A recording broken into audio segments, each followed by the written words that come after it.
Hey YouTube, and welcome back to the second part of our overview of some of the hazards when encountered when flying in mountainous terrain. Now in the first part of the video we dove into the effect of performance that altitude has both on the aerodynamics and the engine itself. In this video though we'll cover some of the challenges of weather in mountainous areas which can change significantly from one side of a mountain range to another. Details on techniques of landing in mountainous areas, take a quick look at route planning and some of the factors around navigation that should be considered, and then finally a quick reminder of wires and why they're so hazardous when flying in mountainous terrain. Now first of all, with weather, well, in mountainous areas, the weather can be severe, it can change rapidly and have large local variations in both the cloud, precipitation and the wind itself.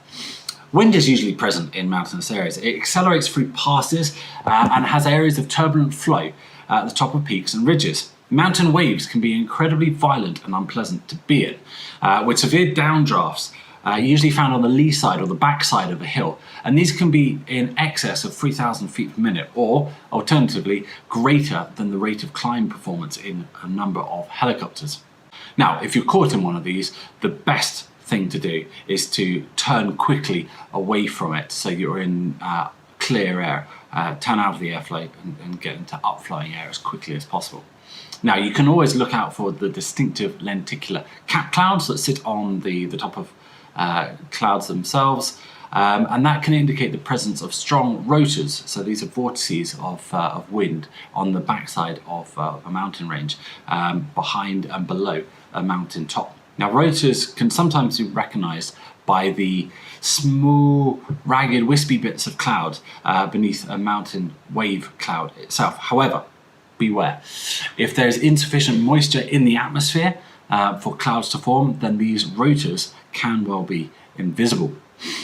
Surfaces that are exposed to sun or local sea or lake breezes can create localized winds.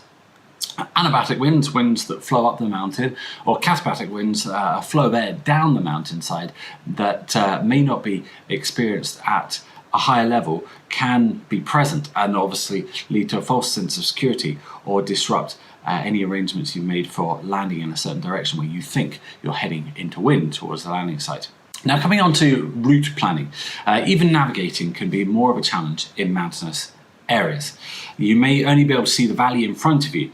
Cloud may obscure the sides and the hills of the valley, preventing you from climbing to get a better perspective, or indeed the aircraft performance may not allow you to climb over the top of the mountain range to be able to see where you are in relationship to other features. Orientation can also be difficult with total snow cover. There's less definition on the ridges, passes become more uniform in appearance, and even the most familiar terrain can become unfamiliar to experienced mountain pilots. Even lighting itself can cause challenges. The position of the sun can mean that there's areas of deep shadow in the morning or the early evening. Conversely, when the sunlight is subdued, there's a risk of whiteout. Now this is not the same whiteout that you would expect when coming into land over snow, when loose snow particles can obscure your vision. Now this is when a large expanse of unbroken snow has no defining surface texture. It can disguise any gradient and it can also lead to the snow or the ground itself merging with the sky, preventing you from accurately judging height and distance.